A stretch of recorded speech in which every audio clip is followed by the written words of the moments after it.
Hello. Thanks for tuning into Cheating Confessions. Don't miss the jaw-dropping conclusion. As I walked along the creek that sunny afternoon in Nashville, Tennessee, I had no idea my life was about to change forever.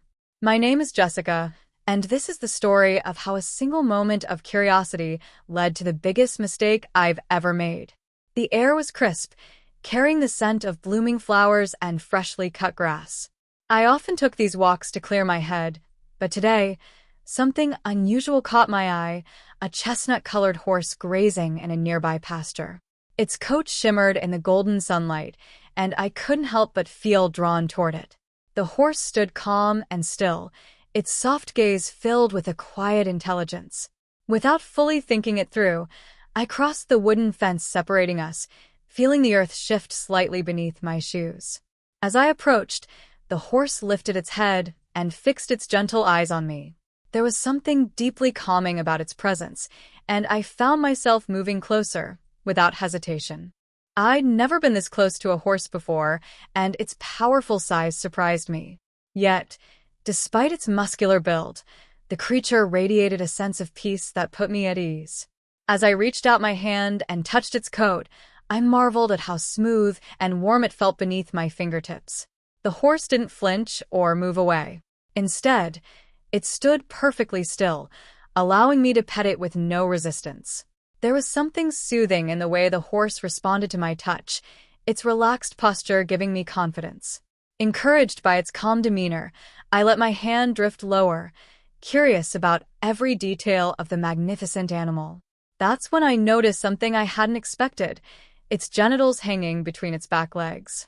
At the time, I knew very little about horses, and what I saw intrigued me. Curiosity got the best of me, and before I could stop myself, I reached out to touch it. The texture was different than I imagined, softer on the outside, yet firm beneath the surface. As my fingers explored, I noticed it beginning to change. What had been firm now started to grow and extend. I found myself captivated, unable to look away as it continued to enlarge, far beyond anything I would have expected. By the time it stopped, it was nearly a foot long. The horse whinnied softly and tossed its head, which I took as a positive reaction. Looking back now, I see how foolish I was, but in that moment, my mind was clouded by curiosity.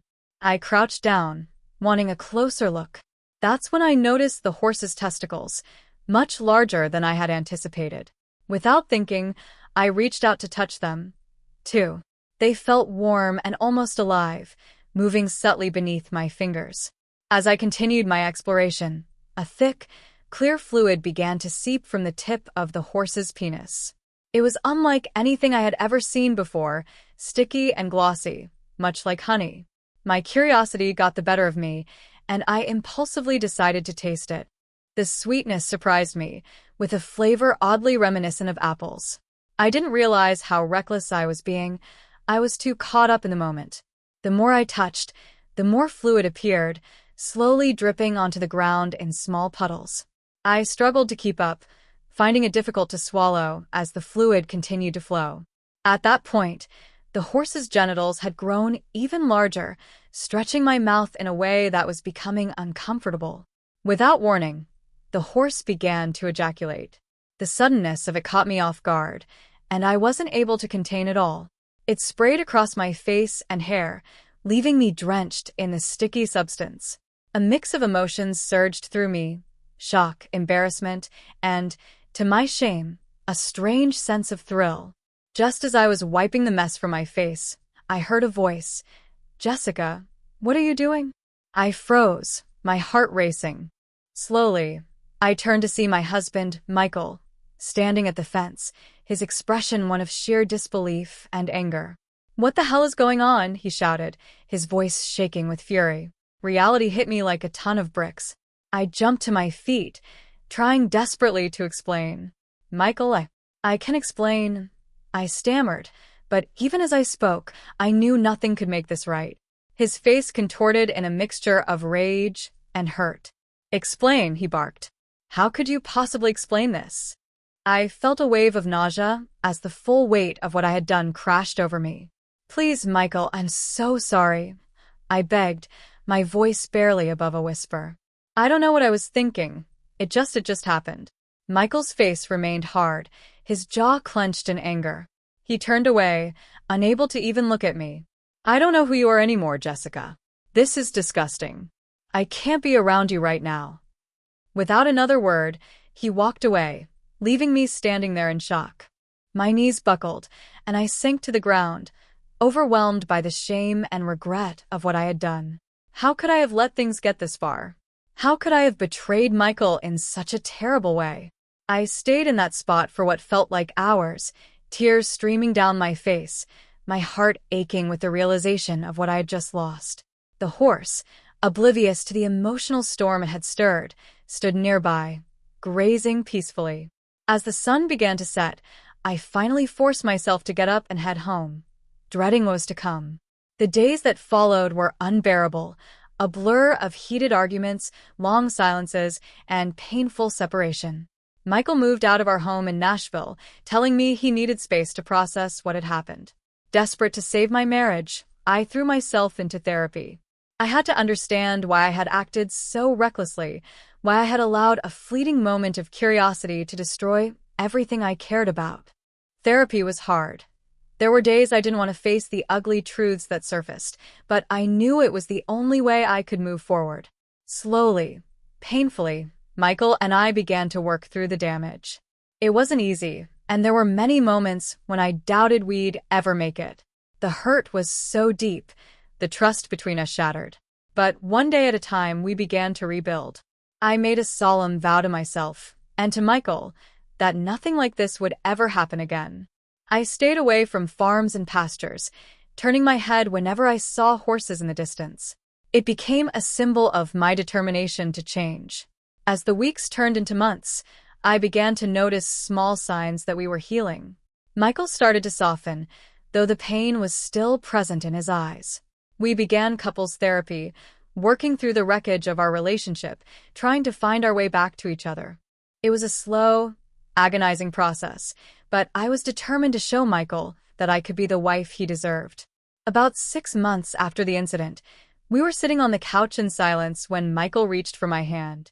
"Jessica," he said, his voice soft but serious, "I want you to know. I'm trying to forgive you.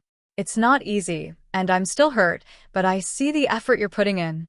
I think we can get through this." Tears welled up in my eyes, not from sadness, but from a sense of relief and hope that I hadn't felt in months. "Thank you, Michael," I whispered, my voice trembling. "I promise I'll never let you down again." As I reflect on what happened, I'm struck by how close I came to losing everything. My moment of weakness almost destroyed my marriage, my life as I knew it, and my sense of who I was. But that dark time taught me some of the most important lessons of my life. I learned about self-control, about the need for communication in a relationship, and most of all, about the power of forgiveness. I know that the road ahead won't be smooth. There will always be a part of Michael that remembers what happened. I'll carry the weight of my actions with me for the rest of my life. But I'm committed to moving forward. I want to be a better person, a better wife, and to show Michael that I am worthy of his trust. If there's one thing I hope others can take from my story, it's this. No matter how tempting a momentary thrill might seem, it's never worth the pain and destruction that can follow. Curiosity, impulses, they can ruin everything. For me, it's not about chasing fleeting excitement anymore. It's about the deep, lasting connections we form with the people we love. I've come to realize that true happiness lies in those bonds, in the trust and respect we build over time. Though my journey to redemption is far from over, I'm committed to seeing it through. Every day, I strive to be the best version of myself. I owe it to Michael, to our marriage, and to myself. The journey of rebuilding trust is never linear.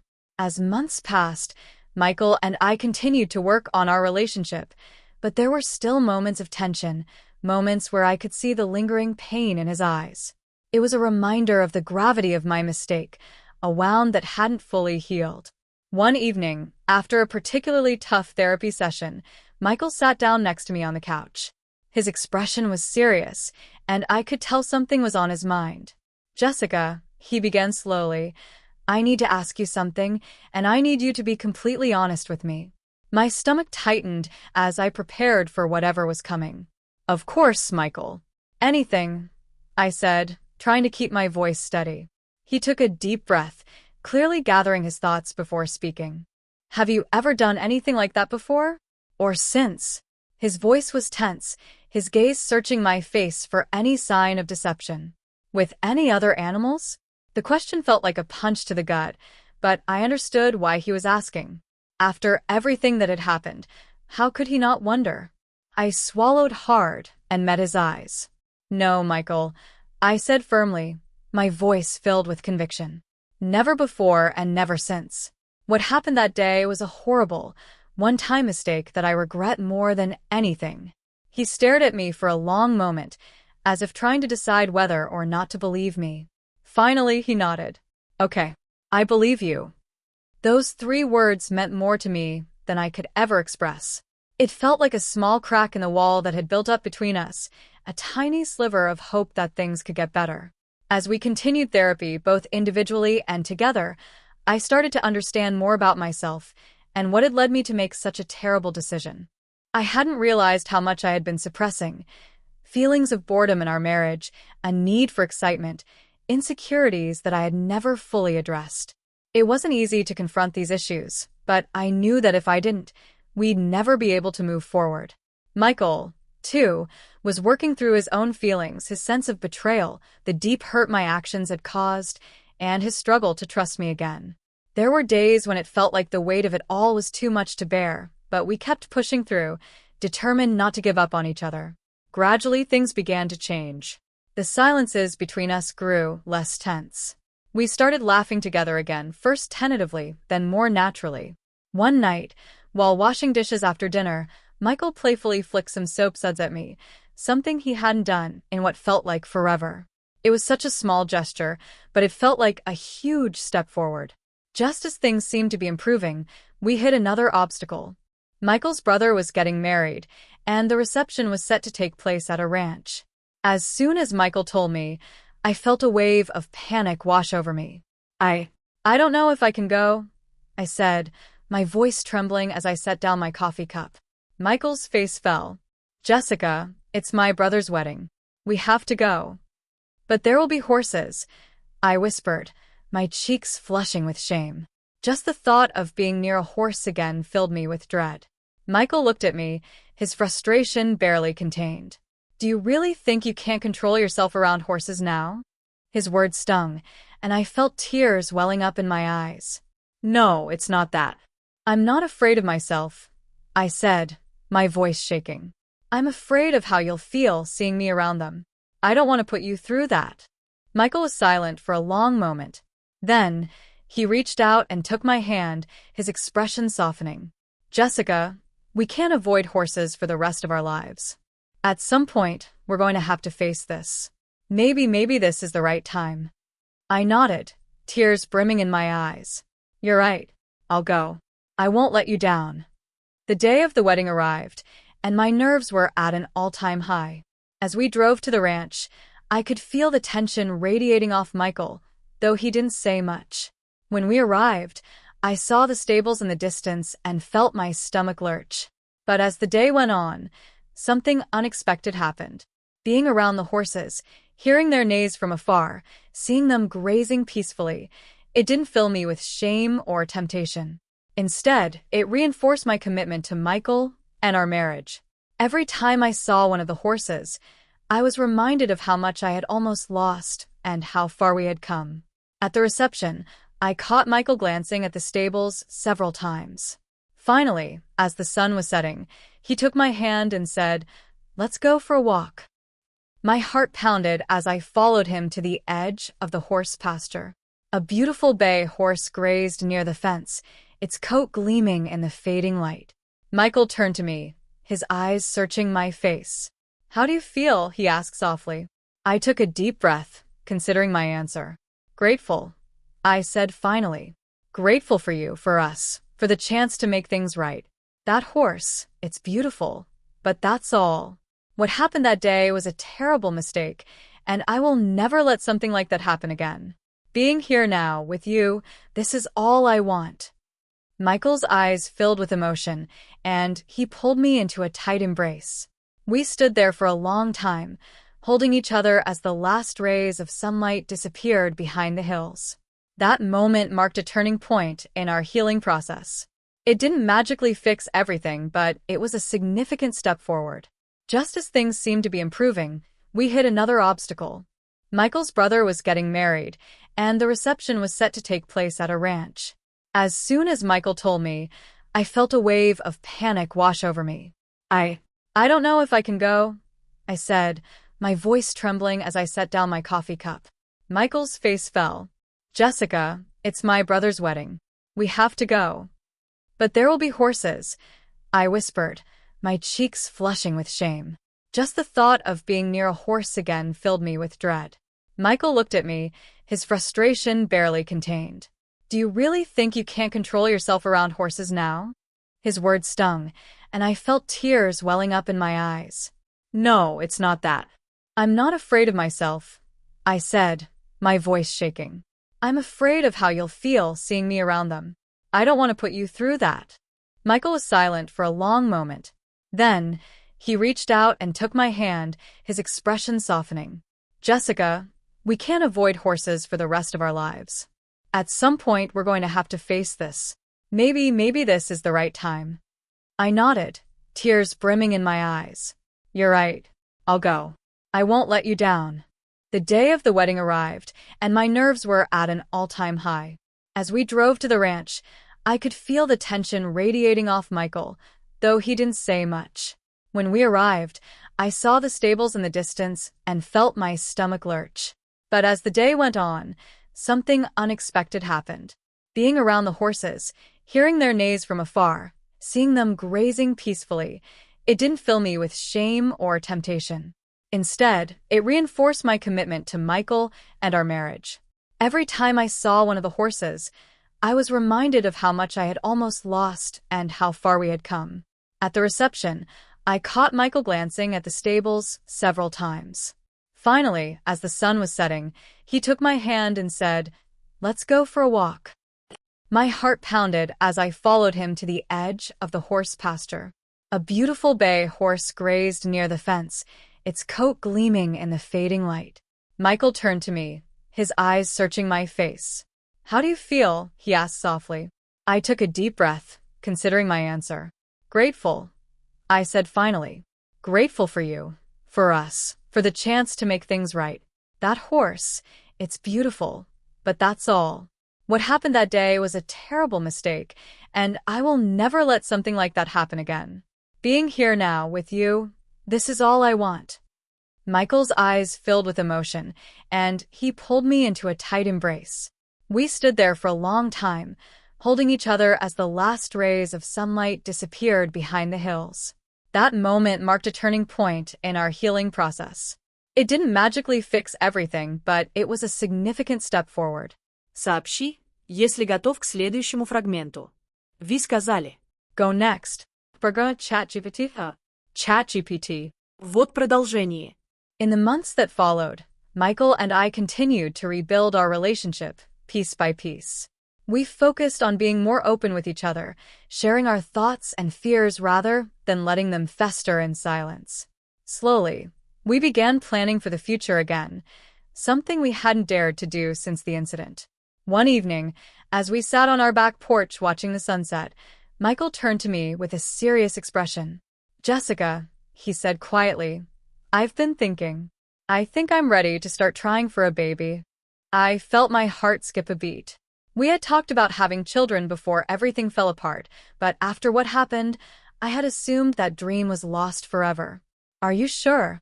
I asked, my voice barely above a whisper, not wanting to hope for something so precious.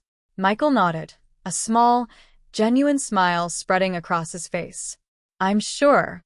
What happened, it was terrible, and it'll always be a part of our story. But it's not the whole story. I love you, Jessica. I want to build a family with you." Tears welled up in my eyes as I hugged him tightly, my heart bursting with emotion. "I love you too, Michael. So much." As I sit here writing this, I'm 6 months pregnant with our first child. Our journey has been far from easy, and I know there will be more challenges ahead, but I'm no longer the person I was on that fateful day by the creek.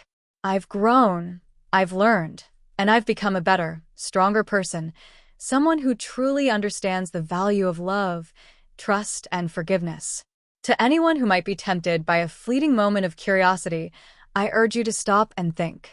The consequences of your actions could ripple out in ways you can't even begin to imagine. No thrill is worth the pain and destruction that can follow. And to those who have been hurt, who are struggling to forgive a partner's mistake, I can say only this: forgiveness is a long and difficult road. It requires patience, vulnerability, and a commitment from both sides to work through the pain. But if both partners are willing to put in the effort, it is possible to rebuild trust and create a relationship that's even stronger than before. As for me, I'll spend the rest of my life making sure I'm worthy of the forgiveness and trust that Michael has given me. Every day, I choose to be faithful, honest, and loving. I choose our marriage, our future, our family. The mistakes of the past don't define us. They become part of our story, a reminder of the growth we've experienced and the love that's endured. As I feel the baby kick inside me, I'm filled with hope for the future. Michael and I have weathered a storm that could have destroyed us, but instead, it brought us closer together. Our relationship isn't perfect, and it never will be, but it's real. It's built on a foundation of love, mutual respect, and the lessons we've learned along the way. Our story isn't over yet in many ways. It feels like it's just beginning. And for that, I'm grateful every day. Thanks for watching. The next story is ready and just as thrilling. Subscribe to catch new stories every day. Bye-bye.